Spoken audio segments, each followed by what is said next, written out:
वक्फ board को ऐसे असीमित अधिकार दिए गए वक्फ एक्ट 1995 के तहत, जिसमें वक्फ बोर्ड को ना कि ये पावर है कि वो किसी भी संपत्ति को वक्फ संपत्ति घोषित कर सकते हैं, ये भी पावर दी गई है कि अगर उस ऑर्डर से कोई एग्रीव्ड है तो उसको वक्फ ट्राइब्यूनल जाना पड़ेगा जहां पे उन्हीं के लोग बैठे हुए हैं। अगर मुझे ऐसी पावर दी गई होती कि मैं किसी भी जगह को मंदिर की संपत्ति घोषित कर सकता हूं और मैं जब से कहूं कि ये मंदिर की संपत्ति है और मैं कहूं ये मंदिर बाय यूजर है, तो क्या उसको मान्यता दी जाती? आज तक कोई ऐसा कानून इस देश में नहीं बना है जिसने इस तरह के किसी कंसेप्ट को मान्यता दी हो। वक्फ एक्ट 1954 में अमेंडमेंट करके सेक्शन 66H लाया गया और वो सारी संपत्ति जिसमें हमारे हिंदू भाई ये सोच रहे थे कि कभी इसके हम मालिक बनेंगे, वो सारी संपत्ति राजीव गांधी गवर्नमेंट ने वक्फ बोर्ड को दे दी।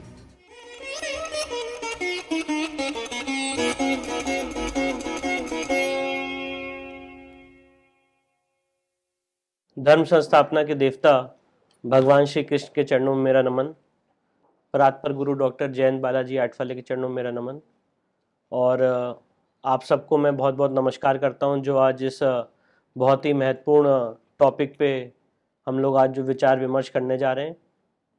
और अपनी बात शुरू करने से पहले मैं ये कहना चाहता हूं कि लॉ की पढ़ाई करते करते हम लोगों ने बहुत सारे ऐसे कानून देखे होंगे। आप लोगों ने भी एक आम नागरिक के हैसियत से बहुत सारे ऐसे कानूनों के बारे में सुना होगा जिसको रोज कोर्ट में चुनौती दी जाती है, जिसपे डिस्कशन होता है, डिबेट होता है। पर वक्फ एक्ट 1995 एक ऐसा अनोखा कानून है जिसपे आज तक ना तो किसी की नजर गई ना निगाह गई, और ये मान के चला गया कि इसमें कोई ऐसी खामी नहीं, कोई ऐसी गलती नहीं है। और उसी का ऐसा कारण रहा कि डिफेंस और रेलवे के बाद इस समय वक्फ बोर्ड की जमीन third highest owner of land इस समय देश में अगर कोई है तो वो वक्फ बोर्ड है। और ये आंकड़े हमारे नहीं है, ये आंकड़े आंध्र प्रदेश हाईकोर्ट ने 2008 में दिए थे और आज तो हम 2023 में हैं, 15 साल और बीत गए हैं। तो मुझे लगता है अगर इस समय इसका दोबारा इवैल्यूएशन किया जाएगा तो इस समय waqf board first highest land owner of the land होगा इन द कंट्री।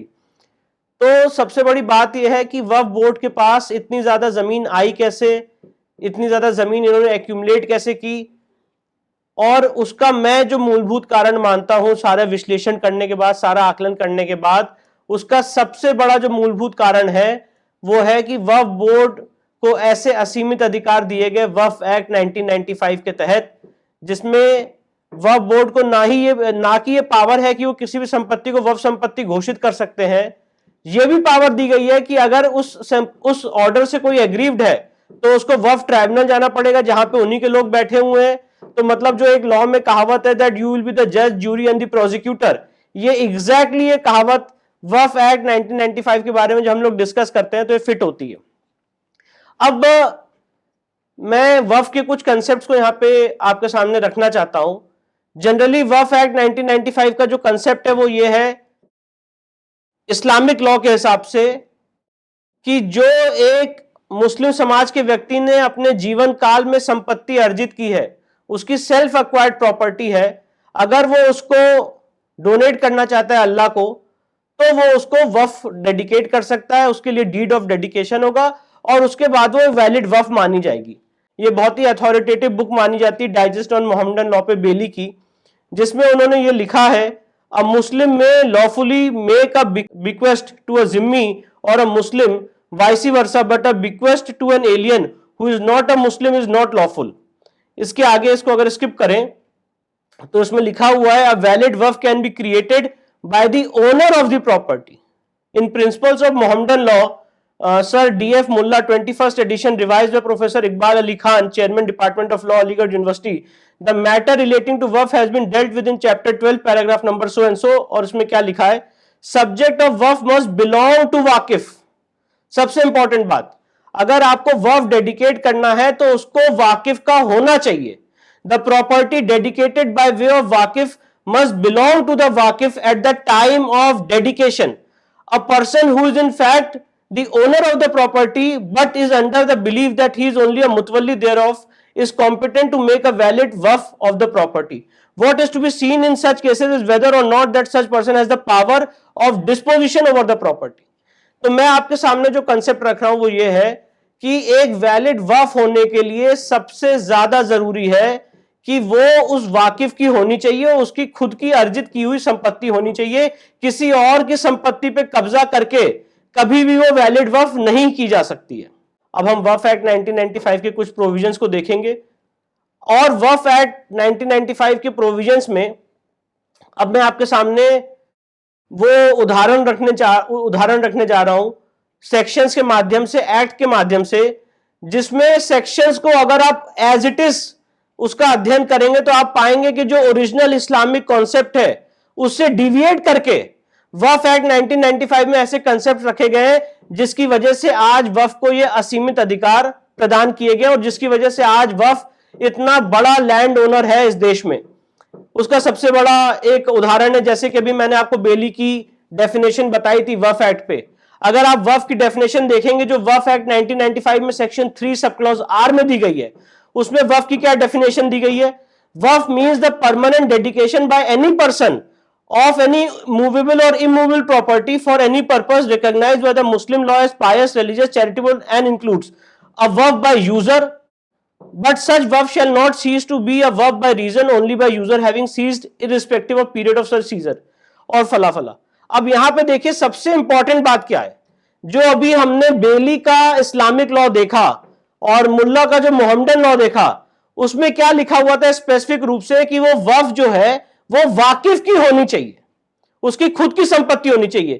पर कांग्रेस की गवर्नमेंट ने जब 1995 में वक्फ एक्ट को इनेक्ट किया तो यह बहुत इंपॉर्टेंट इस्लामिक प्रिंसिपल इससे हटा दिया गया, इससे डिलीट कर दिया गया बहुत ही चालाकी से।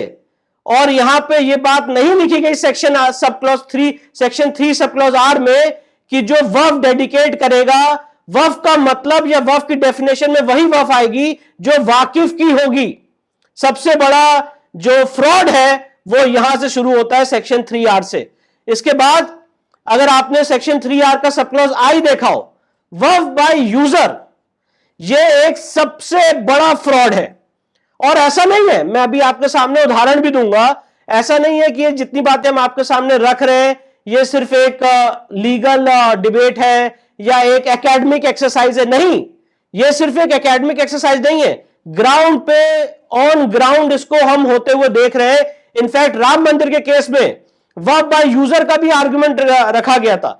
अब इसमें होता क्या है, अगर मैं इसका कुछ उदाहरण देना चाहूं, ज्ञानव्यापी के केस में अंजुमन इंतजामिया ने पहले कहा कि 1670 में औरंगजेब ने यहां पे मस्जिद बनाई थी और जब आपने 1670 में मस्जिद बनाई थी तो ऑब्वियस सी बात है कि मस्जिद तभी हो सकती है इस्लामिक लॉ के हिसाब से जब वो एक वैलिड वक्फ हो। और वैलिड वक्फ होने के लिए क्या जरूरी है कि वो आपकी खुद की संपत्ति होनी चाहिए। तो कोर्ट ने उनसे पूछा कि ये बताइए कि औरंगजेब ने इसको कब वक्फ डेडिकेट किया था। दीन मोहम्मद का जजमेंट है, दीन मोहम्मद में ट्रायल कोर्ट ने होल्ड किया है कि औरंगजेब ने यहां पे कोई वक्फ डीड नहीं की है और ना दीन मोहम्मद के केस में मिस्टर दीन मोहम्मद कोई वक्फ डीड दाखिल कर पाए कोर्ट के सामने। तो जब आपके पास वक्फ डीड नहीं है तो आप कहने लगे कि वक्फ बाय यूजर है। वक्फ बाय यूजर का मतलब क्या हुआ कि मतलब इसको हम यूज करते चले आ रहे हैं, एक पर्टिकुलर लैंड को हम यूज करते चले आ रहे हैं। अभी आपने उदाहरण देखा होगा बेंगलोर में ईदगाह मैदान का। बेंगलोर में ईदगाह मैदान पे जहां पे हिंदू समाज के लोगों को ये इजाजत दी थी कर्नाटका हाईकोर्ट ने कि आप यहां पे गणेश चतुर्थी सेलिब्रेट करिए, उसको रोक दिया गया इस आधार पे वक्फ बोर्ड द्वारा कि हम पिछले 200 साल से इसको वक्फ के रूप में यूज कर रहे हैं। कोई एंट्री नहीं है, कोई प्रूफ नहीं है कि आप इस जगह पे कब से आए। राज्य सरकार ये कह रही है कि नजूल लैंड है, राज्य सरकार की जमीन है, पर उन्होंने उसको सेक्शन 5 सब क्लॉज 2 में दर्ज कर लिया कि वक्फ की जमीन है। और जो गणेश चतुर्थी सेलिब्रेट करने का ऑर्डर दिया गया था वहां पे, उसको भी रोक दिया गया bye honourable supreme court. Karnataka high court ने अलाउ किया था कि यहां पे 2 दिन के लिए गणेश चतुर्थी सेलिब्रेट करने दी जाए और जब सुप्रीम कोर्ट मामला आया तो सुप्रीम कोर्ट ने उस ऑर्डर पे स्टे लगा दिया। तो पॉइंट इन इशू ये है, जो मैं आपके सामने मुद्दा रखना चाहता हूं वो ये है कि सबसे पहले वक्फ की डेफिनेशन के साथ तो खिलवाड़ किया ही गया कि जो ओरिजिनल इस्लामिक लॉ के हिसाब से जो डेफिनेशन थी वो सेक्शन 3 सब क्लॉज आर में नहीं डाली गई। और दूसरा सबसे बड़ा खिलवाड़ किया गया वक्फ बाय यूजर की डेफिनेशन लाके। जो वक्फ बाय यूजर का कंसेप्ट ना इस्लामिक लॉ में है ना कहीं पे है, वक्फ बाय यूजर का कंसेप्ट लाके हिंदू समाज के लोगों को सेकंड दर्जे का नागरिक नहीं, मैं तो कहूंगा 8वें या 16वें या 20वें दर्जे का नागरिक बनाने पे मजबूर कर दिया गया। जो लॉ ऑफ एडवर्स पोजीशन है उसके भी आप बियॉन्ड चले गए। लॉ ऑफ एडवर्स पोजीशन क्या है कि अगर कोई आदमी, जो लिमिटेशन एक्ट 1963 में है, स्पेसिफिक इसमें प्रोविजन है कि अगर कोई आदमी 12 साल तक किसी संपत्ति में रह जाता है और with in the knowledge of true owner रह जाता है और उसके बाद भी आप उसको हटाने के लिए नहीं कहते हैं, तो वो संपत्ति का मालिक बन जाता है। यहां पे वर्ब बाय यूजर में कोई समय सीमा भी नहीं है कि अगर आप एक संपत्ति 5 साल, 7 साल, 10 साल, 15 साल, 20 साल, 50 साल, 100 साल, 200 साल कब से यूज कर रहे हैं, कि वर्ब बाय यूजर का कंसेप्ट, वर्ब बाय यूजर की जो थीम है उसको आप एक्टिवेट करने के लिए यहां पे वो भी नहीं मेंशन्ड है। बस वर्ब बाय यूजर हो गया। राम मंदिर के केस में आपको जब डीड ऑफ डेडिकेशन नहीं मिली, आपने कह दिया वर्ब बाय यूजर हो गया। ज्ञान व्यापी के केस में अगर आपको कोई डीड ऑफ डेडिकेशन ना मिले तो आप कह देंगे वर्ब बाय यूजर हो गया। ईदगाह मैदान बैंगलोर का अगर आपको कोई डीड ऑफ डेडिकेशन ना मिले तो आप कह देंगे वर्ब बाय यूजर हो गया। तो ये वर्ब बाय यूजर का कंसेप्ट एक बहुत ही ड्रैकोनियन कंसेप्ट है, और मैं ये कहूंगा आपके सामने बहुत ही स्पष्ट रूप से कि आर्टिकल 300 सब क्लॉज ए, जो राइट टू प्रॉपर्टी का आर्टिकल है, उसको ये वायलेट करता है। आर्टिकल 14, 15, 21, 25, 29, 30 सारे प्रोविजंस को मर्डर करता है। और इस तरह का कंसेप्ट और इस तरह की थीम किसी हिंदू समाज के लिए, जैन समाज के लिए, सिख समाज के लिए, बुद्धिस्ट समाज के लिए, किसी और वर्ग के लिए इस देश में नहीं है। सिर्फ और सिर्फ वर्ब बाय यूजर की थीम वक्फ एक्ट 1995 के तहत इंट्रोड्यूस की गई, और ऐसा कोई भी कंसेप्ट किसी मंदिर के लिए या किसी और जगह के लिए नहीं है। और इसका बहुत भारी मात्रा में दुरुपयोग किया जा रहा है। और कांग्रेस की सरकार ने वक्फ एक्ट 1995 लाके वक्फ एक्ट में वर्ब बाय यूजर की थीम डाल के एक बहुत बड़ा मापाप किया है, जो इस्लामिक लॉ का भी वायलेशन है। और इसी के चलते हजारों संपत्ति आज वक्फ संपत्ति के दायरे में चलती चली आ रही है। आज जब मैं आपसे यहां बात करने आया हूं, उससे पहले अभी 2 घंटे पहले मेरे पास फोन आया कोल्हापुर से, जहां पे कानिफनाथ मंदिर है, वहां पे 40 एकड़ जमीन जो मंदिर की संपत्ति है उस पर वक्फ बोर्ड अपना क्लेम कर रहा है विदाउट एनी डॉक्यूमेंट। तो मैं आपके सामने इसलिए बात रख रहा हूं कि ये सिर्फ एक बेसिक लॉ नहीं है या एक एकेडमिक एक्सरसाइज नहीं है, ऑन ग्राउंड इसका मिसयूज होते हुए हम देख रहे हैं। इसके बाद अगर हम इसमें आगे बढ़े तो आप इसमें देखेंगे जो नेक्स्ट सबसे इंपॉर्टेंट प्रोविजन है सेक्शन 4, 5 और 6 में। मैं इसको अगर समराइज करके आपको बता दूं, सेक्शन 4, 5 और 6 में वक्फ बोर्ड की जो संपत्ति है उसका सर्वे होता है, और यह सर्वे हर 10 साल में एक बार किया जाता है। अगर आप सेक्शन 6 पे जरा सा गौर करेंगे, और इसको जरा मैं आपको सामने पढ़ के रखना चाहता हूं। If any question arises whether a particular property specified as waqf property in the list of Aqaf is waqf property or not, or whether waqf is specified in such list is a Shia waqf or a Sunni waqf, the board or the mutawalli of the waqf or any person aggrieved, इसको जरा underline करिएगा जो ये शब्द आया है any person aggrieved, may institute a suit in a tribunal for the decision of the question as to the decision of the tribunal in respect of such matter shall be final। मतलब अगर किसी की जो सर्वे होता है section 4 और 5 में, अगर किसी की संपत्ति आ जाती है वक्फ के दायरे में, तो उसको वक्फ ट्राइब्यूनल में उसके खिलाफ केस फाइल करना पड़ेगा। और इसमें यह भी लिखा हुआ है कि आपको केस फाइल करना पड़ेगा विद इन 1 ईयर। अब यहां पे 2 सबसे महत्वपूर्ण बातें, अगर आपने लैंड एक्विजिशन की प्रोसीडिंग्स का जरा उसको देखा हो, तो लैंड एक्विजिशन की प्रोसीडिंग में जो पहले लॉ था कि पहले सेक्शन 4 में प्रिलिमिनरी नोटिफिकेशन होता था, उसके बाद सेक्शन 6 में फाइनल नोटिफिकेशन होता था। यहां पे कुछ भी ऐसा नहीं है। मतलब अगर किसी गांव की संपत्ति वक्फ संपत्ति के सर्वे में उसके दायरे में आ रही है, तो गांव के लोगों को पता भी नहीं चलेगा, उनको बताया भी नहीं जाएगा। और लीगल मैंडेट क्या है कि जिसकी संपत्ति वक्फ के सर्वे में गई है उसको 1 साल के अंदर उसको वक्फ ट्राइब्यूनल में चैलेंज करना पड़ेगा। मतलब फॉर एग्जांपल अगर एक पर्टिकुलर संपत्ति का सर्वे होता है, तो जिस आदमी की संपत्ति आप सोच रहे हैं कि इसको वक्फ के अधीन लिया जाए, आप उसको बताएंगे भी नहीं, आप उसको इन्फॉर्म भी नहीं करेंगे। कोई प्रोसीजर प्रिस्क्राइब नहीं है कि किस तरह से यह संपत्ति का सर्वे किया जाएगा और किस तरह से संपत्ति वक्फ के दायरे में आएगी। जिस आदमी की संपत्ति वक्फ के सर्वे के दायरे के अंदर आने वाली है उसको कोई नोटिस देने का प्रोविजन नहीं है, कोई पब्लिक नोटिस देने का प्रोविजन नहीं है। और अगर आपने, और उल्टा आपने पहले जिसकी संपत्ति वक्फ संपत्ति होने वाली उसको बताया भी नहीं, और जब उसकी संपत्ति वक्फ संपत्ति घोषित हो जाएगी तो उसके ऊपर यह मैंडेट है कि वो उसको 1 साल के अंदर वक्फ ट्राइब्यूनल में चैलेंज करे। और वक्फ ट्राइब्यूनल कितना अनकॉन्स्टिट्यूशनल है तो हम आगे अभी बात करेंगे ही करेंगे। तो यह सबसे बड़ा ड्रैकोनियन प्रोविजन है। ऐसा प्रोविजन तो लैंड एक्विजिशन एक्ट में भी नहीं था। जिस तरह का प्रोविजन वक्फ एक्ट 1995 में सेक्शन 6 में बनाया गया है कि वक्फ की संपत्ति का सर्वे होगा, और सर्वे करके जिस आदमी की संपत्ति सर्वे में जाएगी उसको चैलेंज करना पड़ेगा वक्फ ट्राइब्यूनल में। अब इसमें एक मजेदार बात है, जो वक्फ एक्ट 1995 का सेक्शन 6 है, जो अभी मैंने आपको बोला, इसको अंडरलाइन करिएगा, एनी पर्सन एग्रीव्ड।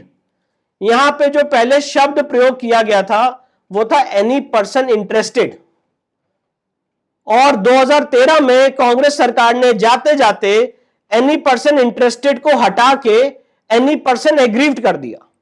तो 2013 से पहले कानून यह था कि वक्फ एक्ट 1995 के दायरे में जो नॉन मुस्लिम लोग हैं वो उसमें नहीं आएंगे सर्वे में। अब 2013 में अमेंडमेंट करके आपने ये, सुप्रीम कोर्ट ने इसको क्लैरिफाई किया बाद में 2019 में, honourable mister justice Ashok Bhushan साहब का जजमेंट है जिसमें उन्होंने कहा कि इसमें हिंदू समाज के लोग भी आते हैं। एनी पर्सन एग्रीव्ड में हर आदमी आता है, आप यू आर पर्सन एग्रीव्ड। और मैं यहां पे एक बात और रखना चाहता हूं कि आप अगर ओरिजिनल वक्फ एक्ट देखेंगे, जो वक्फ एक्ट 1923 है, जो ओरिजिनल वक्फ एक्ट सबसे पहले इस देश में इनैक्ट किया गया था, तो वो वक्फ एक्ट सिर्फ और सिर्फ जो ओरिजिनल कंसेप्ट था वो यही था कि अगर किसी शिया और सुन्नी के बीच में किसी संपत्ति को लेकर डिस्प्यूट होता है तो वो वक्फ ट्राइब्यूनल और वक्फ एक्ट 1923 के दायरे में जाता था।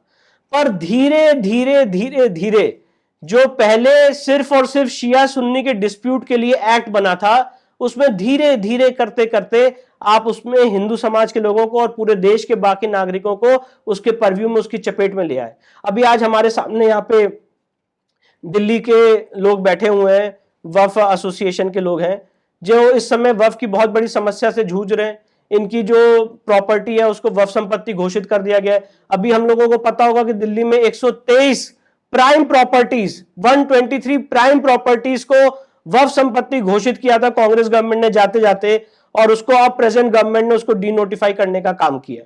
तो मैं आपको यहां पे ये बताना चाहता था कि सेक्शन 6 में जो शब्द यूज किया गया है एनी पर्सन एग्रीव्ड, ये बहुत ड्रैकोनियन है, और जो ओरिजिनल शब्द यूज था वो था एनी पर्सन इंटरेस्टेड।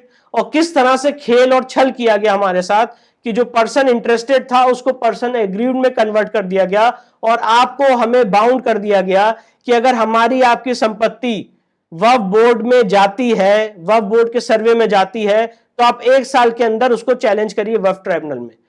और मैं आनंद रंगनाथन जी के साथ एक दिन टाइम्स नाउ के स्टूडियो में डिबेट कर रहा था, और आनंद रंगनाथन जी ने, जब वक्फ पे डिबेट चल रही थी, तो उन्होंने हंसी मजाक में एक बात कही कि देखिए कहीं टाइम्स नाउ का स्टूडियो तो वक्फ संपत्ति ना निकल जाए। आगे चल के टाइम्स नाउ के स्टूडियो पे भी वक्फ बोर्ड ने क्लेम किया कि वक्फ संपत्ति है। तो ये जो बातें हम यहां पे कर रहे हैं, ये सिर्फ इस एक्ट के इंटरप्रिटेशन या एक एकेडमिक एक्सरसाइज में इन्वॉल्व नहीं है, ये एक्चुअल ऑन ग्राउंड होते हुए देख रहे हैं। और मैं एक बात आपके सामने बहुत संजीदगी से और रखना चाहता हूं, एक ऐसा माइंडसेट बन गया इस देश में, इसको हम देख रहे हैं वकालत में भी, प्रैक्टिस में भी, एक्टिव प्रैक्टिस में भी, कि जहां पे वक्फ बोर्ड क्लेम कर देता है कि यह वक्फ संपत्ति है, इस देश का पूरा सिस्टम, इस देश की एग्जीक्यूटिव, इस देश की जुडिशरी उसको ओवरटर्न करने में बहुत दिक्कत होती है।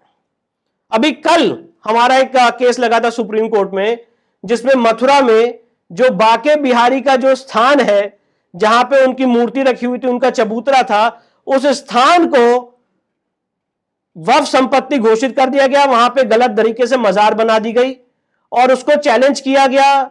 मैं उसमें नहीं जाना चाहता हूं कि उसमें किस तरह से वहां के लोकल्स ने साथ दिया, उसको चैलेंज किया गया।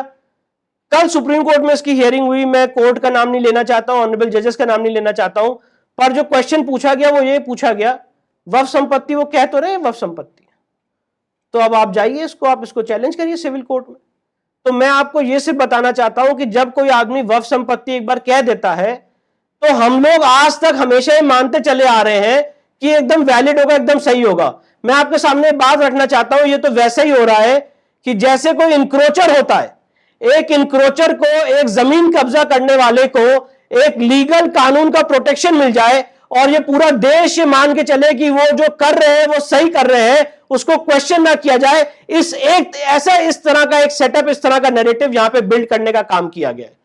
अब इसको अगर आगे हम देखें तो आप सेक्शन 8 देख के चौंक जाएंगे, और मुझे लगता है इस तरह का प्रोविजन किसी और देश के, इस देश में किसी और समाज के लिए नहीं है कि वक्फ की संपत्ति का ये जो सर्वे किया जाएगा सेक्शन 4, 5 और 6 में, उस सर्वे का खर्चा हमारे आपके पैसे से उसका वहन किया जाएगा।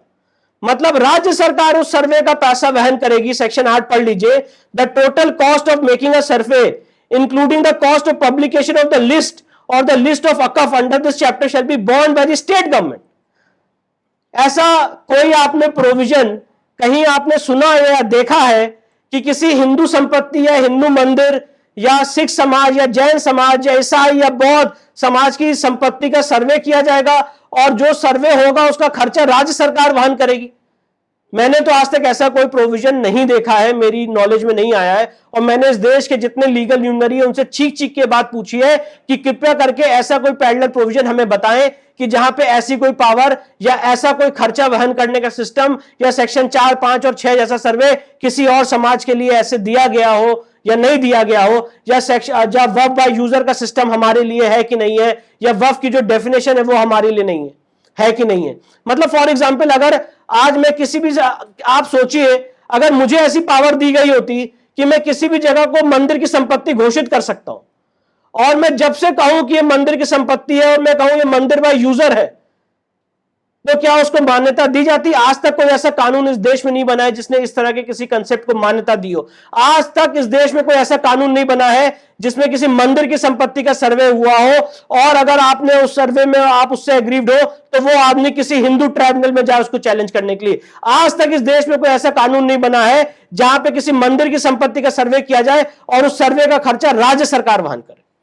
तो यहां पे आपने आर्टिकल 27 का मर्डर करते हुए स्पेसिफिक आपने प्रोविजन ला दिया कि जो भी वक्फ का संपत्ति का सर्वे होगा उस सर्वे का खर्चा राज्य सरकार वहन करेगी। अब इसको आगे बढ़ के देखते हैं। मुझे लगता है जो मैंने आपको अभी तक जितनी बातें बताई हैं ये तो सिर्फ टिप ऑफ द आइसबर्ग है। आप अगर इसका सबसे, मैं कहूंगा कि कोर इशू जो वक्फ एक्ट 1995 का है, जो उसका हार्ट पे हिट करता है, वो सेक्शन 40 सब क्लॉज 1 और सेक्शन 40 सब क्लॉज 3 है। मतलब जितनी अभी तक मैंने आपको बातें बताई वो तो उनको पावर दी थी कि सर्वे में संपत्ति आ जाएगी और उसको कोई चैलेंज करे वक्फ ट्राइब्यूनल में, पर अगर सेक्शन 4, 5 और 6 का सर्वे जो होता है हर 10 साल में, सपोज करिए कि हमारे जो भाईजान है वो इस 10 साल में कोई भूल गए कोई संपत्ति अपने पास लेना, तब क्या करेंगे? क्योंकि अब तो अगला सर्वे 10 साल बाद होगा, तो उसके लिए भी व्यवस्था बनाई गई है सेक्शन 40 में। सेक्शन 40 में वो कभी भी किया जा सकता है। और जरा सेक्शन 40 सब क्लॉज 1 पढ़िए, द बोर्ड में itself collect information regarding any property which it has reason to believe to be a waqf property, and if any question arises whether a particular property is waqf property or not, or whether waqf is a Sunni waqf or Shia waqf, it may by after making such inquiry as it deem fit decide the question। इसके आगे section 3 में तो मतलब वक्फ board किसी भी संपत्ति को section 40 sub clause 1 में वक्फ संपत्ति घोषित कर सकता है।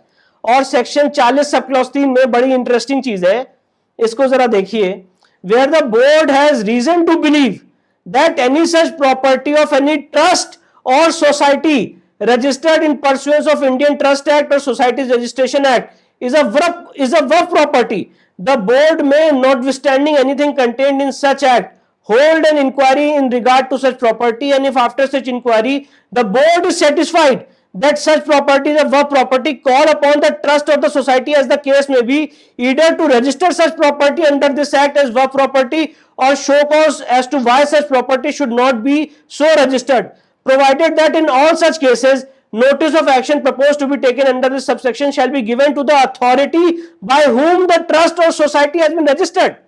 इसका अगर मैं इसको सरल भाषा में आपको समझाना चाहूं कि अगर कोई संपत्ति ट्रस्ट या सोसाइटी की संपत्ति है और वक्फ बोर्ड को लगता है कि यह संपत्ति वक्फ संपत्ति है, तो वक्फ बोर्ड पहले उनको बुलाएगा, और उनको भी डायरेक्टली नहीं बुलाएगा, जहां पे वो रजिस्टर्ड है ट्रस्ट या सोसाइटी, उनको नोटिस देगा। मतलब फॉर एग्जांपल, अगर मैंने एक सोसाइटी बनाई और मेरे सोसाइटी में 40 एकड़ जमीन है और वक्फ बोर्ड को लगता है कि ये 40 एकड़ जमीन वक्फ संपत्ति है, और वक्फ बोर्ड इंक्वायरी कंडक्ट करके उसको वक्फ संपत्ति घोषित करना चाहता है, तो वक्फ बोर्ड जिस आदमी की सोसाइटी है, मेरी सोसाइटी है, मुझे कम्युनिकेशन नहीं देगा, मुझे नोटिस नहीं देगा। वक्फ बोर्ड किसको नोटिस देगा? जहां पे वो दर्ज है, मतलब रजिस्ट्रार ऑफ सोसाइटी को देगा। और हम आप सब जानते हैं कि रजिस्ट्रार ऑफ सोसाइटी में हजारों कम्युनिकेशन फेंके पड़े रहते हैं। तो अल्टीमेटली सेक्शन 40 सब क्लॉज 3 में वक्फ बोर्ड ट्रस्ट और सोसाइटी की संपत्ति को अगर आप सामने नहीं आए तो वक्फ संपत्ति घोषित कर देगा। यह सबसे बड़ा ड्रैकोनियन प्रोविजन है। सेक्शन 4, 5 और 6 के अलहदा, सेक्शन 4, 5 और 6 का सर्वे तो है ही है, पर अगर वो सर्वे 10 साल के बाद भी अगर जो इस देश के सुपीरियर नागरिक हैं, अगर वो कोई संपत्ति वक्फ के परव्यू में नहीं ला पाते हैं, तो सेक्शन 40 सब क्लॉज 1 में और सेक्शन 40 सब क्लॉज 3 में किसी भी संपत्ति को वक्फ संपत्ति घोषित कर सकते हैं, because they have the reason to believe that this is a waqf property. और ऐसा नहीं है कि ये सारी बातें एक हवा में चल रही हैं। जब हम लोग ये कहते थे कि ताजमहल एक हिंदू मंदिर है, तो लोग कहते थे कि अच्छा, मजाक उड़ाया जाता था कि आप सन की है, और जिसके अलग अलग शब्द और अलग अलग अलंकार दिए जाते थे कि अब ताजमहल को भी आप शिव मंदिर घोषित कराएंगे। माय डियर फ्रेंड्स, ताजमहल को यूपी सुन्नी सेंट्रल वक्फ बोर्ड 2005 में वक्फ संपत्ति घोषित कर चुका है। इस समय archaeological survey of India appeal में है उस ऑर्डर के अगेंस्ट सुप्रीम कोर्ट में, और सुप्रीम कोर्ट के सामने, सुप्रीम कोर्ट में जब ये मैटर लगा था 2018 में, सुप्रीम कोर्ट ने पूछा कि जरा ये बताइए शाहजहां ने इसको वक्फ संपत्ति कब घोषित किया, जरा वो वक्फ डीड दिखा दीजिए। 2018 के बाद से आज तक वो केस नहीं लगाया। तो point in issue is this कि आप ताजमहल को भी कह रहे वक्फ संपत्ति है। अभी आपने तमिलनाडु की मंदिर का उदाहरण देखा होगा, जो 1600 साल पुराना मंदिर है, वो पूरा जो गांव है, उस पूरे गांव को वक्फ संपत्ति घोषित कर दिया गया। और ये सारी पावर्स कहां से आ रही है? ये जो सारी पावर्स की उत्पत्ति है वो सेक्शन 4, 5 और 6 और सेक्शन 40 सब क्लॉज 1 और सेक्शन 40 सब क्लॉज 3 में। तो जब आपने किसी को पावर दी है, किसी को छुरी दी है, तो वो उसको एक्सरसाइज करेगा। लॉ में एक बहुत अच्छा प्रोवर्ब है, power corrupts and absolute power corrupts absolutely, और ये उसका जीता जागता उदाहरण है। इसके अगर आगे हम बढ़े, सेक्शन 54, आज हमारे आपके लिए क्या कानून है? अगर आज किसी मंदिर में या मंदिर की संपत्ति में या किसी चर्च की संपत्ति में या किसी गुरुद्वारे की संपत्ति में कोई इंक्रोचमेंट हो जाता है, कोई आदमी उस एरिया को गलत ढंग से कब्जा कर लेता है, तो आप तो कानून अपने हाथ में नहीं ले सकते हैं। Law, you can not take law in your own hands. तो आपके लिए क्या कानून है कि आपको सिविल कोर्ट में जाना पड़ेगा और उसके लिए एक लंबी लीगल लड़ाई लड़नी पड़ेगी उस इंक्रोचमेंट को हटाने के लिए। जैसे आज हम कृष्ण जन्मभूमि के केस में लड़ रहे हैं, जैसे आज हम ज्ञान व्यापी के केस में लड़ रहे हैं, जैसे राम मंदिर के केस में इस समाज ने 70 साल तक लड़ा। पर उनके लिए ऐसा नहीं है, क्योंकि वो इस देश के सुपीरियर नागरिक है। उनके लिए देखिए किस तरह का प्रोविजन बनाया गया है। इस सेक्शन 54 में वक्फ बोर्ड को पावर दी गई है कि वो किसी भी इलीगल इंक्रोचमेंट को हटाने के लिए वो आदेश पारित कर सकता है, और जो सरकारें हैं उनके आदेश को कंप्लाई करने के लिए बाउंड है। अगर मैं इसका सब क्लॉज 5 पढ़ूं, if any person refuses or fails to comply with the order of eviction within 45 days from the date of affixture of the order under subsection 2, the chief executive officer or any person duly authorized by him in this behalf may evict that person from and take possession of the waqf property. और इसका अगर section 4 देखें, the tribunal upon receipt of such application from the chief executive officer for the reasons to be recorded therein make an order for eviction directing that waqf property shall be vacated by all persons who may be in occupation thereof or any part thereof, and the cause a copy of such order to be affixed on the outer door or some other conspicuous part of the waqf property. तो यहां पे आपने देखा कि section 53 में उनको power दी गई है कि अगर उनकी संपत्ति पे कब्जा हो जाता है तो वो उस कब्जे को हटाने के लिए स्पेशल ऑर्डर पास कर सकते हैं। स्पेशल उनके लिए जो ट्राइब्यूनल बैठा हुआ है वो उसमें एक्टिवेट होकर काम करेगा। इस तरह का कोई भी सिस्टम हमारे लिए नहीं है।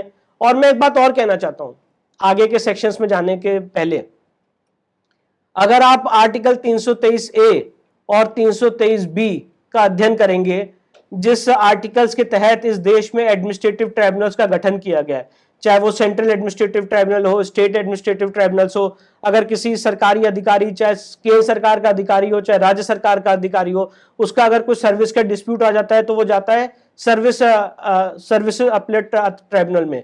अगर वो क्या कहते हैं सेंट्रल गवर्नमेंट का अधिकारी होता है तो उसका डिस्प्यूट जाता है सेंट्रल एडमिनिस्ट्रेटिव ट्राइब्यूनल में, कैट में। इसी तरह से कंज्यूमर फोरम बने हुए हैं, इसी तरह से नेशनल कंज्यूमर फोरम बना हुआ है, एनजीटी बना हुआ है, अलग अलग ऐसे ट्राइब्यूनल्स इस देश में बना हुए हैं जिसे एक क्वाजी जुडिशियल अथॉरिटी कहा जाता है।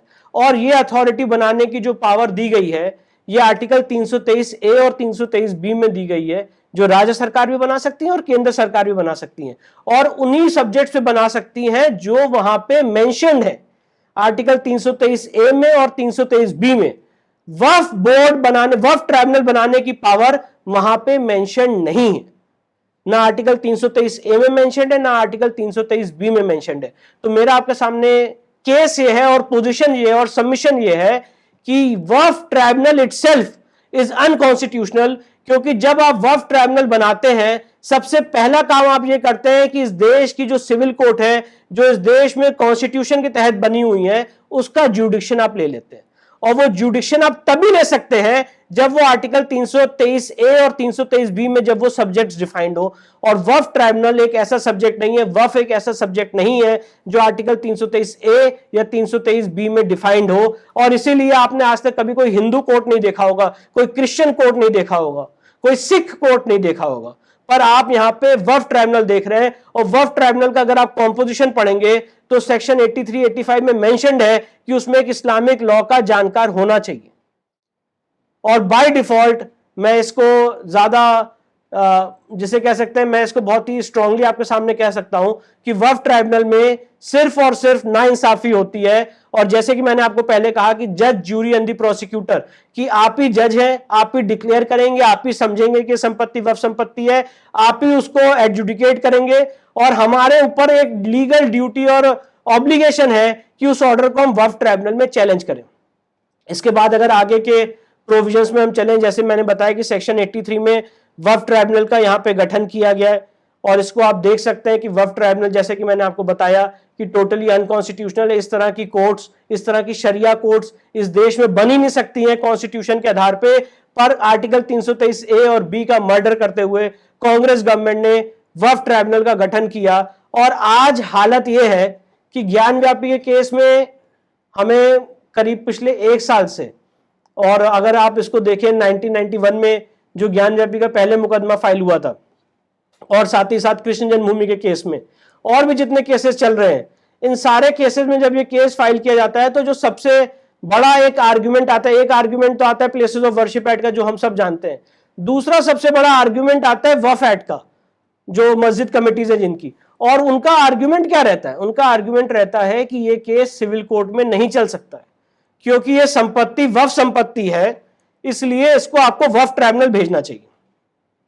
1991 में जो ज्ञान व्यापी के केस में मुकदमा फाइल हुआ था, उसको पिछले इस समय 2023 तक आज भी वो पेंडिंग है इसी जद्दोजहद में कि प्लेसेस ऑफ वर्शिप एक्ट लागू होता है कि नहीं होता है।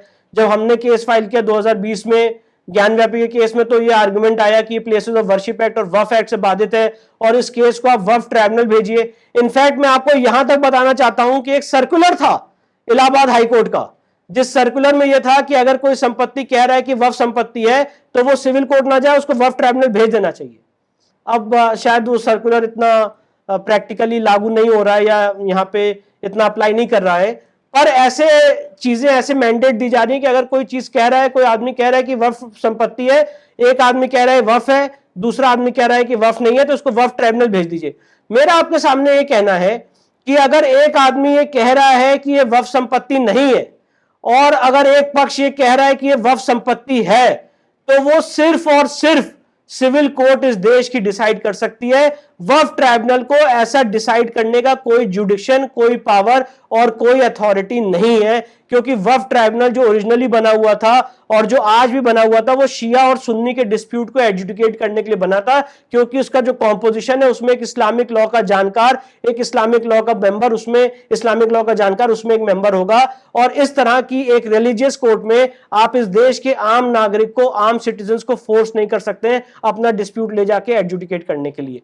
अब इसमें अगर आप आगे देखें, सेक्शन 83 के बाद सेक्शन 85 में आपने सिविल कोर्ट्स का जुडिक्शन बार कर दिया है कि जहां पे वक्फ से रिलेटिंग कोई भी मामला आता है तो वो आप सिविल कोर्ट में नहीं चला सकते हैं, मतलब आपको वक्फ ट्राइब्यूनल जाना पड़ेगा।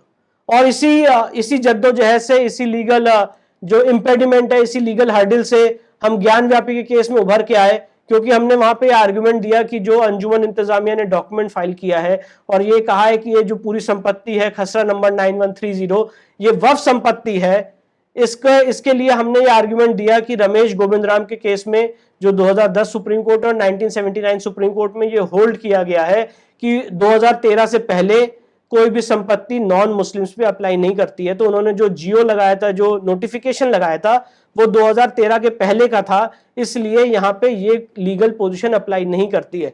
पर मैं आपको ये बताना चाहता हूँ कि आज भी इस देश में बहुत सारे ऐसे डिस्प्यूट हैं जो इस तरह के लीगल एम्बार्गो में या लीगल कंफ्यूजन में, बहुत सारे ऐसे डिस्प्यूट हैं जो इस समय वक्फ ट्राइब्यूनल में जा रहे हैं और वक्फ ट्राइब्यूनल धड़ल्ले से एक पक्ष को, एक धर्म को सपोर्ट करते हुए उस संपत्ति को वक्फ संपत्ति घोषित कर रहा है। और उसके बाद आप जाइए हाई कोर्ट जाइए और सुप्रीम कोर्ट जाइए, ये लीगल लड़ाई चल रही है।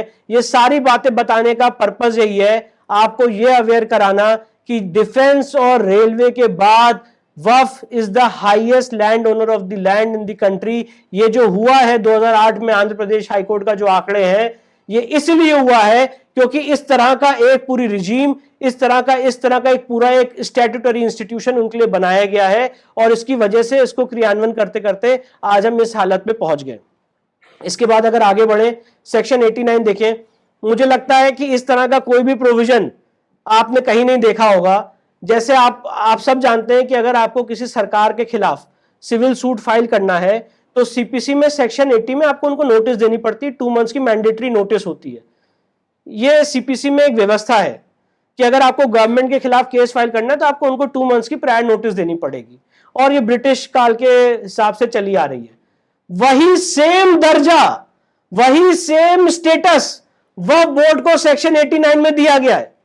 अगर आपको वक्फ के खिलाफ केस फाइल करना है तो सेक्शन 89 में आपको उनको नोटिस देनी पड़ेगी, आपको उनको बताना पड़ेगा, जस्ट लाइक पैरेलल गवर्नमेंट, कि भाई साहब हम आपके खिलाफ केस फाइल करने जा रहे हैं। You will be shock to know कि मथुरा श्री कृष्ण जन्मभूमि केस में शाही ईदगाह मस्जिद और यूपी सुन्नी सेंट्रल वक्फ बोर्ड के खिलाफ केस फाइल करने से पहले हमने 2 महीने की नोटिस दी है कि हम आपके खिलाफ केस फाइल करने जा रहे हैं। जिन्होंने नोटिस नहीं दी है उनके केसेस डिसमिस हो जाएंगे इस आधार पे कि यहां पे आपने नोटिस नहीं दिया सेक्शन 89 में। तो can you imagine the draconian provision under section 89। इसके बाद सेक्शन 101, मेरे हिसाब से इस देश में किसी पुजारी, पुरोहित, शंकराचार्य, महंत, पीठाधीश्वर, किसी को भी, या किसी एक पादरी को, या एक हमारे क्या कहते हैं सिख भाई को, किसी को भी आज तक पब्लिक सर्वेंट का दर्जा मुझे लगता है नहीं दिया गया होगा। पर अगर आप सेक्शन 101 पढ़ेंगे, the survey commissioner, the members of the board, every officer, every auditor of the board and every other person duly appointed to discharge any duties imposed on him by this act or any other rule or order made under this act shall be deemed to be a public servant। मतलब वह board के जितने लोग हैं वो public servant का उनको दर्जा दिया गया है। मतलब आप अगर उनको टच भी कर लेंगे तो वो आईपीसी के तहत एक ऑफेंस है। इस तरह का कोई भी प्रोविजन किसी आपने आज तक सुना है क्या कि जो शंकराचार्य हैं, महंत हैं, या कोई और ऐसे स्टैट्यूटरी बोर्ड्स के मेंबर्स हैं, उनको आपने क्या कहते हैं पब्लिक सर्वेंट का दर्जा दिया हो, या किसी ट्रस्ट को या ट्रस्टीज को कहा हो कि ये पब्लिक सर्वेंट है? इस तरह का ऐसा कोई प्रोविजन मैंने तो नहीं देखा है। इसके आगे, every mutawalli of a waqf, every member or managing committee whether constituted by the board or under any other deed of any executive officer and every person holding any office in a waqf shall also be deemed to be a public servant within the meaning of section 21 of IPC। मतलब जो उनके मुतवल्ली है, जो उनके member है managing committee के, वो सब भी पब्लिक सर्वेंट है। मतलब ये हाइट्स ऑफ, मैं कहूंगा, लीगल अपीजमेंट है। आपने अपीजमेंट आज तक तो सरकारों द्वारा देखा होगा जो अपनी स्कीम्स पारित करते हैं, पर ये लीगल अपीजमेंट है, ये उसका जीता जागता उदाहरण है। और मैं आज आपके सामने जितनी बातें रख रहा हूं ये मेरा वर्जन नहीं है, ये लिखा हुआ है जो, मैं वही आपको पढ़ के सिंप्लीफाइड भाषा में सुना रहा हूं। इसके आगे अगर आप देखेंगे तो अगर राम मंदिर के केस का अध्ययन किया हो 2020 1 एससीसी पेज 1, तो उसमें जो पहले एक जिसे कह सकते हैं सेटल्ड लीगल पोजीशन थी कि हिंदू देवता एक परपिचुअल माइनर माना जाता है और वो कभी भी कोर्ट में आ सकता है थ्रू नेक्स्ट फ्रेंड और सू कर सकता है अपने राइट्स के लिए।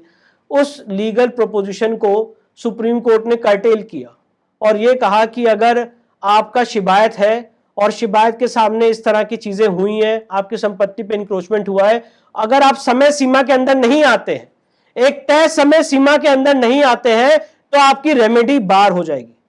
जो लिमिटेशन एक्ट 1963 है उसका सबसे मूलभूत कंसेप्ट यह है कि लिमिटेशन एक्ट 1963 के तहत जो समय सीमा प्रिस्क्राइब्ड है, अगर आप उस समय सीमा में कोर्ट नहीं आते हैं, आपका राइट तो रहेगा पर आपकी रेमेडी बार हो जाएगी। मतलब कोर्ट आने की रेमेडी आपकी खत्म हो जाएगी।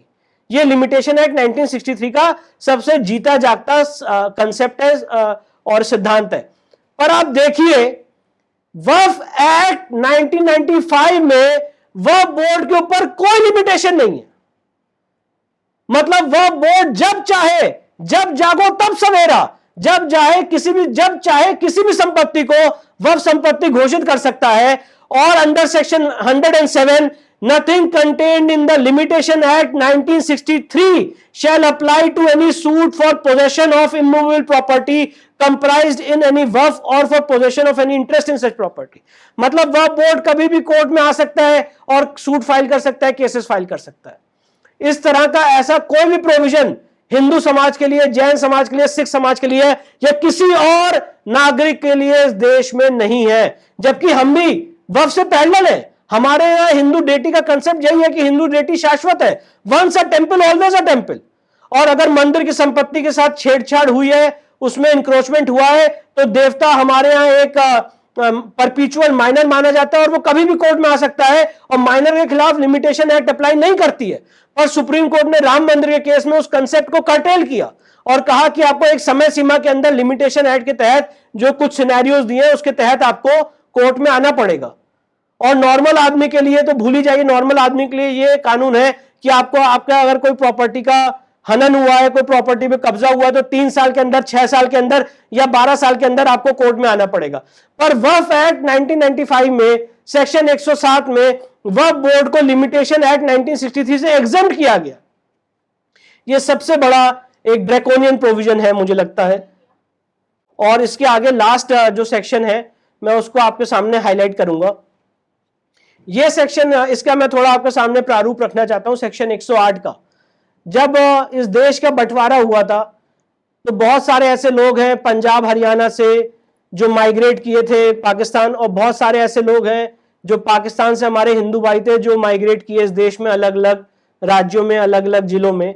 और जो हिंदू भाई वहां से आए और जिन्होंने हिंदुस्तान में अलग अलग जगह रहना शुरू किया, तो उनको ये उम्मीद थी कि जो वो मुस्लिम भाई की संपत्ति जो यहां से छोड़ के गए हैं, जो वो उसमें रह रहे हैं, जो वक्फ की संपत्ति में रह रहे हैं, वो आज नहीं तो कल उनको उसका ओनर घोषित किया जाएगा। उस समय एडमिनिस्ट्रेशन ऑफ इवैक्यू प्रॉपर्टी एक्ट 1950 लाया गया और यह प्रावधान बनाया गया कि जब तक फर्दर डिसाइड नहीं हो जाता है इस पूरे संपत्ति का, इस पूरे एरिया का जो कब्जा है, इन सारी संपत्तियों के जो ओनरशिप है या कस्टोडियन जो रहेगा वो सेंट्रल गवर्नमेंट रहेगी। एडमिनिस्ट्रेशन ऑफ इवैक्यू प्रॉपर्टी एक्ट के तहत जो लोग पाकिस्तान से विस्थापित होकर हिंदुस्तान आए थे और जो लोग हिंदुस्तान से पाकिस्तान गए थे, उन सारी संपत्तियों को जो हिंदुस्तान में खाली रह गई, यह माना गया कि उसमें एट प्रेजेंट उसकी जो कस्टोडियन रहेगी वो सेंट्रल गवर्नमेंट रहेगी। पर मैं आपको बताना चाहता हूं कि सेक्शन 108 में, और अगर आप इसका हिस्ट्री देखेंगे तो section 66H for Himachal Pradesh, Waqf act 1954 में अमेंडमेंट करके सेक्शन 66H लाया गया और वो सारी संपत्ति जिसमें हमारे हिंदू भाई ये सोच रहे थे कि कभी इसके हम मालिक बनेंगे, वो सारी संपत्ति राजीव गांधी गवर्नमेंट ने वक्फ बोर्ड को दे दी। तो आज की स्थिति यह है कि जो लोग पाकिस्तान से माइग्रेट करके हिंदुस्तान आए थे और सोच रहे थे कि आज हम रेंट दे रहे हैं, टेनेंट हैं, कभी इस संपत्ति के हम मालिक बनेंगे क्योंकि हम वहां पे अपनी संपत्ति खो के आए हैं, आज वो रेंट तो दे ही रहे। पहले 100 रुपए, 200 रुपए, 500 रुपए रेंट होता था तो उतना फर्क नहीं पड़ता था। आज वो रेंट बढ़ के 30,000 रुपए, 40,000 रुपए और काफी एग्जॉर्बियंट रेंट वक्फ बोर्ड उनसे वसूल कर रही है, और वो सारा पैसा हमारे आपके खिलाफ इस्तेमाल करने का काम किया जा रहा है। आज कृष्ण जन्मभूमि के केस में वक्फ बोर्ड उसमें लड़ाई लड़ रहा है, आप ज्ञान व्यापी का केस देख लें, उसमें वक्फ बोर्ड लड़ाई लड़ रहा है, राम मंदिर के केस में आप देख लें, उसमें वक्फ बोर्ड लड़ाई लड़ रहा है, और ये सारी लीगल फंडिंग वक्फ बोर्ड उसको वहां से मिल रही है, जिसको जो हमारे आपके पैसे से यहाँ पे इनके पास पैसे आ रहे हैं। तो ये बताने की कोशिश थी कि वक्फ एक्ट का सेक्शन 108 एक ड्रैकोनियन प्रोविजन है, और जो संपत्ति यहाँ के देश के लोगों को मिलनी चाहिए थी, जिन्होंने विभाजन की विभिषिका झेली है, आज वो सारी संपत्ति वक्फ बोर्ड को दे दी गई है। अब इसके आगे कुछ केस स्टडीज पे मैं आता हूं कि ये जितनी बातें हमने आपके सामने रखी, क्या ये सिर्फ एक लीगल एकेडमिक डिस्कशन है, क्या ये सिर्फ एक लॉयर की अपनी दिमाग की उपज है कि हाँ भाई बड़ा अच्छा एकेडमिक आपने बात कही कि ये कॉन्स्टिट्यूशनल है, ये अनकॉन्स्टिट्यूशनल है। मैं आपके सामने बताना चाहता हूं कि वक्फ एक्ट 1995 के पंजे जब तक आप तक नहीं पहुंच रहे हैं तब तक आप बचे हुए हैं, पर जो बात मैं आपके सामने रखने जा रहा हूं, जिसके ऊपर इसकी एक गाज गिरेगी, उसको इसकी वैल्यू समझ में आएगी कि कितना बड़ा ड्रैकोनियन प्रोविजन है। आपके सामने आगे इस समय यहाँ दिल्ली के लोग बैठे हुए हैं जो इस समय वक्फ की संपत्ति से और वक्फ की इस इलीगल कार्रवाई से प्रभावित और परेशान है। इसकी कुछ केस स्टडीज देखते हैं। तमिलनाडु का आप सब जानते हैं उदाहरण कि किस तरह से 1600 साल पुराना मंदिर एक वक्फ संपत्ति घोषित कर दिया गया, पूरा गांव वक्फ संपत्ति घोषित कर दिया गया। इसके आगे देखते हैं, सूरत में गुजरात म्युनिसिपल कॉर्पोरेशन को गुजरात स्टेट वक्फ बोर्ड ने इस पूरी बिल्डिंग को वक्फ संपत्ति घोषित कर दिया, और इस समय उसके लिए डिस्प्यूट चल रहा है। गुजरात में बेट द्वारका है, जब आप द्वारका जाते हैं दर्शन करने, तो वहां पे बेट द्वारका जाते हैं, एक आइलैंड है जहां बोट से जाते हैं, उस पूरे आइलैंड को वक्फ संपत्ति घोषित कर दिया गया, उसकी लड़ाई चल रही है। इसके बाद उत्तर प्रदेश में चंद्रशेखर आजाद पार्क है, जहां पे शहीद चंद्रशेखर आजाद ने अपनी शहादत दी थी, और उस पार्क में 8 मज़ारें बना दी गई, एक मस्जिद बना दी गई, और उस पार्क को वक्फ संपत्ति घोषित करने का काम किया गया। जब हमने उसके खिलाफ PIL फाइल की इलाहाबाद हाई कोर्ट में, तो इलाहाबाद हाई कोर्ट ने पहली बार इंडिया की लीगल हिस्ट्री में आदेश पारित किया कि इन 8 मज़ारों को हटाया जाए, और वो 8 मज़ारें हटाने का ऑर्डर इलाहाबाद हाई कोर्ट ने पारित किया, और यूपी गवर्नमेंट ने उसको इंप्लीमेंट किया। तो पॉइंट इन इश्यू ये है कि हम सब लोगों को अवेयर होना पड़ेगा, जागना पड़ेगा, और जहां जहां वक्फ की बात कही जाए, हमें आपको क्वेश्चन पूछना पड़ेगा, वाई वक्फ, क्यों है ये वक्फ, और उसके तह में जाना पड़ेगा। और अगर तह में आप जाएंगे तो आप यही पाएंगे कि टोटल फर्जीवाड़ा हो रहा है, ना कोई डीड ऑफ डेडिकेशन है, और वक्फ बाय यूजर का कंसेप्ट लेके ये सारी संपत्ति वक्फ संपत्ति घोषित करने का काम किया जा रहा है।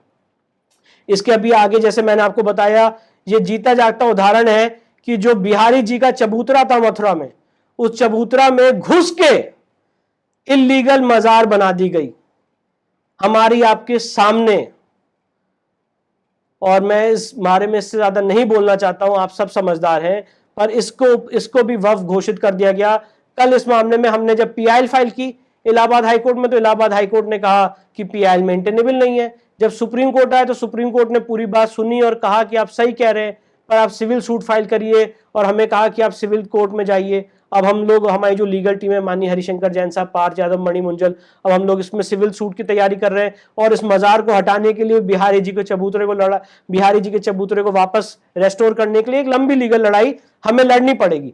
शायद अगर ये संपत्ति वक्फ की होती तो वो सेक्शन 54 की पावर एक्सरसाइज करके तुरंत इंक्रोचमेंट को हटाने का आदेश देते, पर ऐसा कोई प्रोविजन हमारे लिए नहीं है, इसलिए हमें एक लंबी लीगल लड़ाई इस चीज को हटाने के लिए लड़नी पड़ेगी। इसके आगे देखिए, सिर्फ हम लोग समझते हैं कि वक्फ से आम आदमी परेशान रहा, इलाहाबाद हाईकोर्ट इटसेल्फ वक्फ बोर्ड से परेशान रहा। आपने अगर देखा होगा, इलाहाबाद हाईकोर्ट के अंदर एक मस्जिद बनी हुई थी, और उस मस्जिद की वो मस्जिद लीज पे थी, और जब वो लीज खत्म हो गई 2017 में, तो वक्फ बोर्ड ने उस जगह को वक्फ संपत्ति घोषित कर दिया।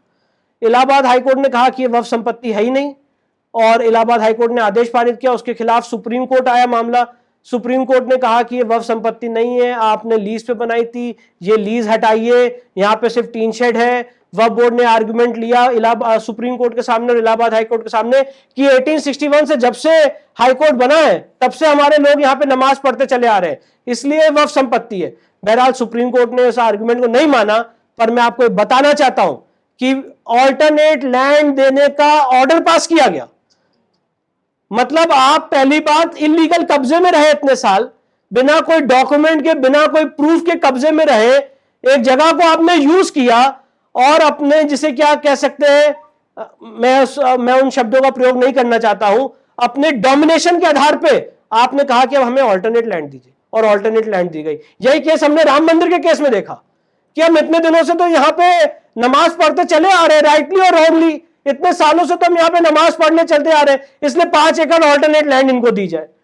ज्ञान व्यापी के केस में भी अभी आप देखेंगे और कृष्ण जन्मभूमि के केस में भी आप जीतेंगे, सब जीतने के बाद भी कहेंगे कि हम इतने सालों से तो यहां नमाज पढ़ते आ रहे हैं, तो इस जमीन के एवज में हमें कहीं और ऑल्टरनेट लैंड दे दीजिए।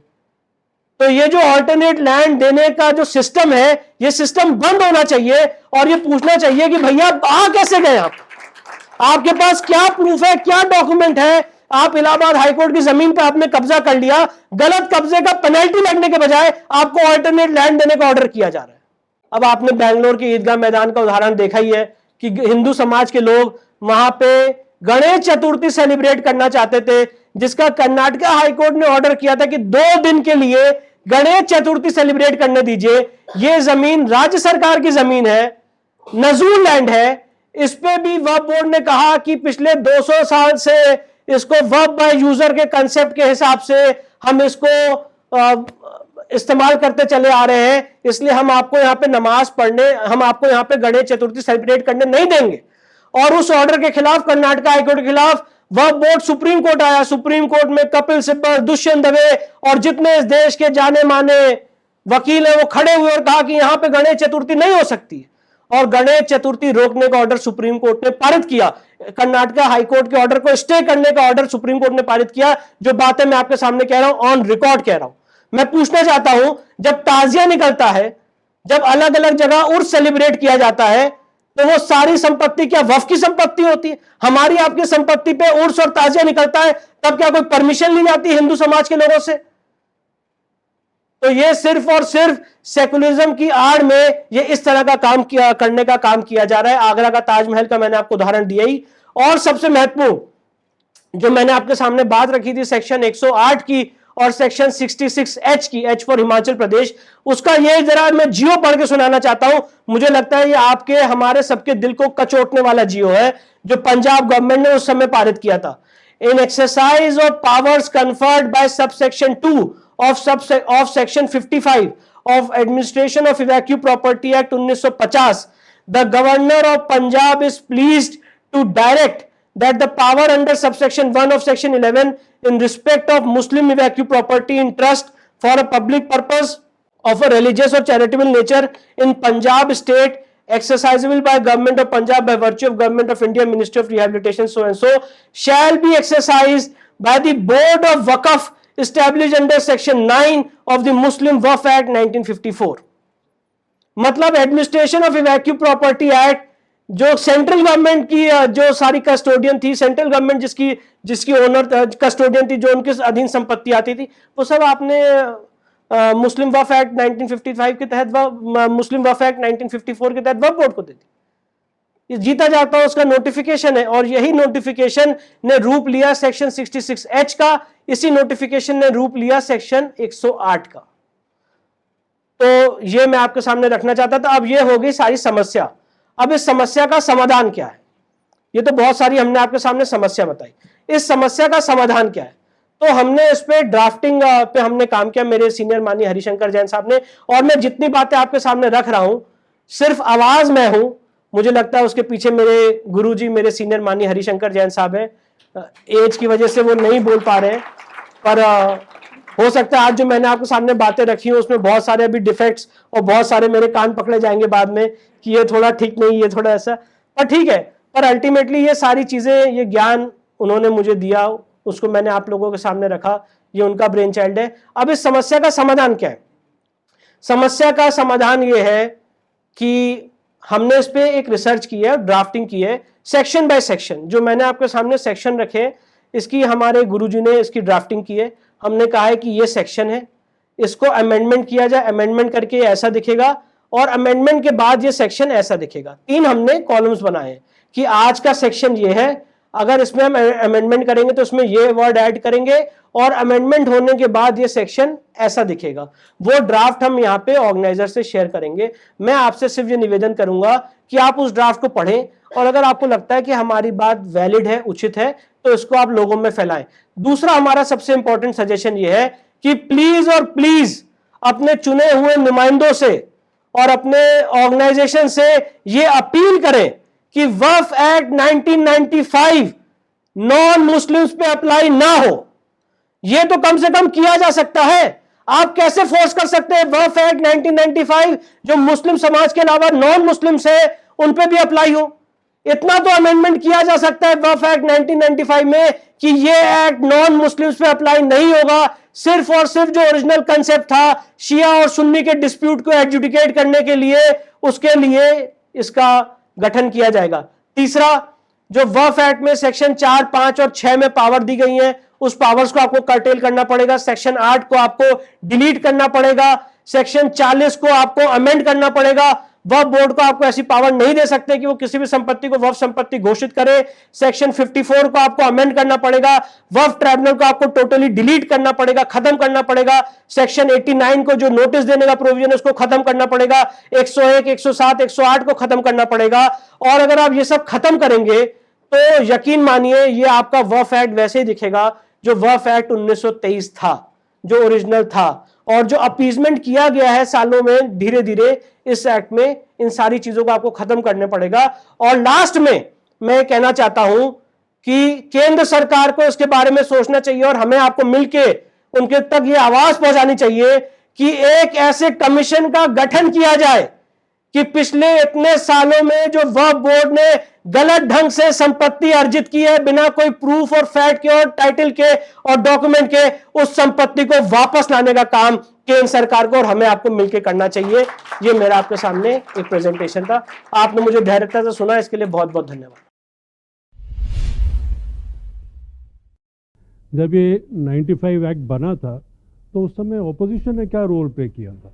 Who were the people who opposed it? जैसे बीजेपी के भी मेंबर्स रहे होंगे, बाकी पार्टीज के मेंबर रहे होंगे, उन लोगों ने इस एक्ट के प्रोविजंस के साथ में हामी भरी थी क्या?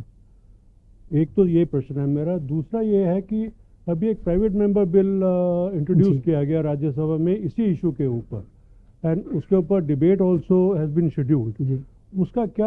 वो प्राइवेट मेंबर बिल एक्सेप्ट हो चुका है। 52 लोगों ने उसके पहले वो एक्सपायर हो गया था, तो 52 लोगों ने राज्यसभा में उसके फेवर में वोट दिया है। तो अब ऑब्वियसली उस प्राइवेट मेंबर बिल पे आगे आने वाले समय में उस पर चर्चा होगी। कम होने के क्या मतलब? What kind of outcome? नहीं, मुझे लगता है कि जब तक हम और आप ये नहीं समझ जाएंगे कि एक्ट कितना ड्रैकोनियन है और हमें आपको किस तरह से ये हार्म कर रहा है, तब तक जब तक ये गवर्नमेंट को हमें कन्वे करना पड़ेगा। ये सारी जो एक्सरसाइज है, ये बातें हम कोर्ट में भी कर सकते थे, और 200 याचिकाएं इस समय अलग अलग कोर्ट्स में दाखिल है वक्फ एक्ट 1995 को चैलेंज करते हुए। पर उसके बाद भी आप लोग के सामने इसलिए आना पड़ रहा है कि इसको जन आंदोलन बनाना पड़ेगा इस कानून के खिलाफ। हमें आपको संगठित होकर जो हमारे चुने हुए नुमाइंदे हैं उनको बोलना पड़ेगा कि आप संसद में इस बिल को सपोर्ट करिए और वक्फ एक्ट 1995 को खत्म करने का काम करिए। इसीलिए आज मैं आपके सामने हूं। और जहां तक है आपके पहले सवाल की बात, मैं सोचता हूं कि उसका जवाब ना ही दिया जाए तो बेटर है। वो 370 उन्होंने रातों रात हटा दिया जी, और ये इसको हटाने में उनको क्या? मुझे लगता है कि गवर्नमेंट भी तभी एक्टिवेट होती है जब हम और आप एक्टिवेट होते हैं। जैसे अभी जैसे फॉर एग्जांपल आज तक मैं ये सवाल पूछना चाहता हूँ, ज्ञान व्यापी का केस जो है, ज्ञान व्यापी का केस तो 1670 में औरंगजेब ने उसको तोड़ा था। इससे पहले हम और आप जब दर्शन करने जाते थे तो वही जो पुलिस के लोग हैं वो धक्का मार देते थे कि यहाँ पे रुकने की जरूरत नहीं, आगे बढ़ो। मां श्रृंगार गौरी के आज भी हम दर्शन नहीं कर पा रहे, साल में एक बार दर्शन कर पा रहे हैं। अब और अब क्यों हमारी आपकी आवाज रेज हो रही है कि हाँ भाई ज्ञान व्यापी को काशी को और मथुरा को मुक्त कराया जाए? क्योंकि समाज में चेतना आ रही है। तो मुझे लगता है कि आज तक हम नहीं इसके बारे में जगे, अब हम लोग जगे हैं। अब कोशिश ये करनी चाहिए कि सोशल मीडिया के माध्यम से जिसके पास जो ताकत है, जो बोल सकता है बोले, जो लिख सकता है वो लिखे, जो चीख सकता है वो चीखे, और जो तीनों काम नहीं कर सकता है तो जो ये काम कर रहा है उसके साथ आके खड़ा हो जाए। मुझे लगता है अगर यही काम हम करेंगे तो कम से कम इसके साथ हम आगे बढ़ पाएंगे। इसका मतलब है कि सो मोटो कोई नहीं लेगा एक्शन। मुझे लगता है हर समाज को अपने राइट्स के लिए आगे आना पड़ता है। आज ईदगाह मैदान में जब गणेश चतुर्थी सेलिब्रेट होने का ऑर्डर हो गया था तो मुस्लिम समाज के लोग चुप नहीं बैठे, वो उसके खिलाफ सुप्रीम कोर्ट आए और सुप्रीम कोर्ट में उन्होंने अपनी पूरी ताकत लगा दी कि इस ऑर्डर को स्टे कराया जाए, और वो स्टे कराने में सक्षम रहे। तो वही समाज सरवाइव करता है जिस समाज के अंदर डोमिनेट करने की ताकत होती है। इसलिए मैं आपके सामने बात कर रहा हूं कि हमें आपको अपने अंदर इतना एक बल पैदा करना होगा कि हमें डोमिनेट करने की ताकत आनी चाहिए, और जो हमारे साथ जाती हुई गलतियां हुई हैं उसको हम कोर्स करेक्शन करके रेक्टिफाई करने का काम कर सकें। Good evening. Why is it that we are frightened of deleting secularism from the preamble? Two, why is it that we are hesitant to say that the Sharia Applications Act should be abandoned and deleted, or whatever you would like to say about? नहीं sir, हम तो frightened नहीं है। मैं आपको ये बताना चाहता हूं कि सेकुलर वर्ड को हमने सुप्रीम कोर्ट में चैलेंज किया है, और हमने कहा है कि सेकुलर वर्ड जो 42nd अमेंडमेंट 1976 से लाया गया ये गलत है, इसको हटाया जाए। जब से हमने पिटिशन सुप्रीम कोर्ट में फाइल की है आज तक उसकी हियरिंग अभी तक सुप्रीम कोर्ट में नहीं हो पाई है। पर मुझे लगता है कि इस देश में, संविधान में सेकुलर वर्ड कैसे ऐड किया गया और वो ऐड करना कितना सही था, इसके ऊपर एक बड़ी डिबेट होनी चाहिए, चर्चा होनी चाहिए। और सिर्फ मैं आपको एक बात और कहना चाहता हूँ, समस्या सिर्फ ये नहीं है कि सेकुलर वर्ड संविधान में ऐड किया इंदिरा गांधी ने। अगर आपको मैं, जस्टिस रोहिंटन नरीमन ने अभी उन्होंने एक बयान दिया है, उन्होंने कहा है कि अगर संविधान में सेकुलर वर्ड नहीं भी ऐड होता तब भी ये संविधान सेकुलर था। आर्टिकल 14 और 15 है ही है। एसआर बोमई के केस में सुप्रीम कोर्ट होल्ड कर चुका है कि सेकुलरिज्म इस देश की सबसे बड़ी रीढ़ की हड्डी है। केशव नंदा भारती के केस में सुप्रीम कोर्ट होल्ड कर चुका है कि सेकुलरिज्म बेसिक स्ट्रक्चर का पार्ट है। तो मुझे लगता है जब तक ये पूरी व्यवस्था नहीं बदलेगी और हम और आप ये नहीं कहेंगे कि हम सेकुलर नहीं है, सरकारें सेकुलर होती हैं, लोग सेकुलर नहीं होते हैं, तब तक ये समस्या का समाधान नहीं हो सकता। विष्णु जी, ये सेकुलरिज्म तो इसके against, this act is highly non secular. Completely, you are absolutely right. Therefore this issue actually इस देश की प्रॉब्लम ये है कि जिन्होंने कश्मीरी पंडित को मारा वो सेकुलर है, और जो कश्मीरी पंडित मारे गए और जो कह रहे हैं कि हमें जस्टिस दिया जाए वो कम्युनल है। जिन्होंने राम मंदिर तोड़ा वो सेकुलर है, और जिन्होंने राम मंदिर को वापस रेस्टोर करने की मांग की वो कम्युनल है। जिन्होंने ज्ञान व्यापी में मां श्रृंगार गौरी को चौखट के बाहर रख दिया और जो समाज 1 साल तक उसकी पूजा करने, साल में 1 बार पूजा करने का अधिकार मांग रहा है, वो समाज कम्युनल है, और जो अंदर नमाज पढ़ रहा है वो समाज सेकुलर है। तो सेकुलर जो बाइनरी है सेकुलर को देखने की, वो एक वर्ग विशेष के लिए है। और इस तरह के अगर एक्ट बने 4200 करोड़ रुपए, 5200 करोड़ रुपए माइनॉरिटी मिनिस्ट्री, ये सब अगर बनाई जाए तो ये सब एफर्मेटिव एक्शन का हिस्सा माने जा रहे हैं, और ये सब सेकुलरिज्म का हिस्सा माने जा रहे हैं। सच्चर कमेटी को इंप्लीमेंट किया जाए तो ये सब सेकुलरिज्म का हिस्सा माने जा रहे हैं। हर सब्सिडी दी जाए तो ये सब सेकुलरिज्म का हिस्सा माने जा रहे हैं। तो मुझे लगता है इस तरह के सेकुलरिज्म को हम लोग को उखाड़ के फेंकने का टाइम आ गया है। इसीलिए आज हम और आप यूनाइटेड हैं।